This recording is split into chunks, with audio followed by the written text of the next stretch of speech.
अब कोनो छौरिया से करबौ ने प्यार, कोनो छौरिया से अब करबौ ने प्यार हे गे।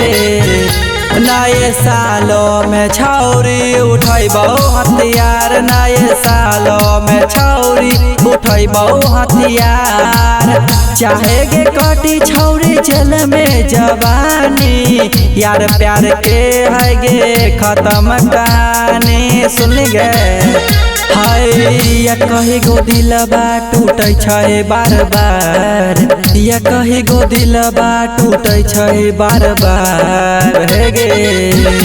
नए सालों में छौरी उठैबौ हथियार, नए सालों में छौरी उठैबौ हथियार जो।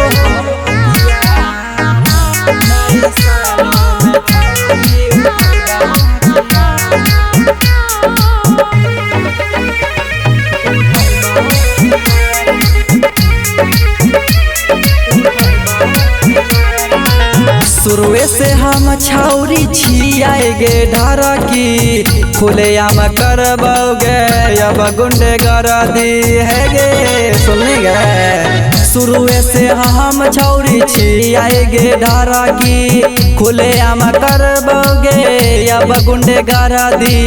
नया नया रोजे खोजै छी दिलदार, रोजे नया नया खोजै छी दिलदार। बोल गे नए सालों में छौरी उठैबौ हथियार, नए सालों में छौरी उठैबौ हथियार। सुन लेगा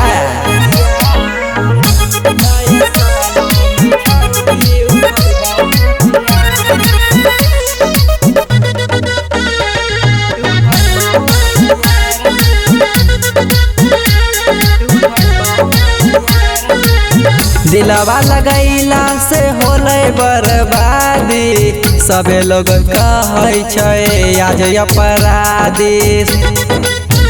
हाय दिलवा लगैला से होले बर्बादी, सबे लोग कहै छै अब अपराधी।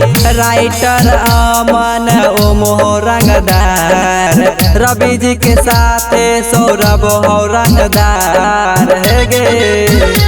नए सालों में छौरी उठैबौ हथियार, नए सालों में छौरी उठैबौ हथियार जो।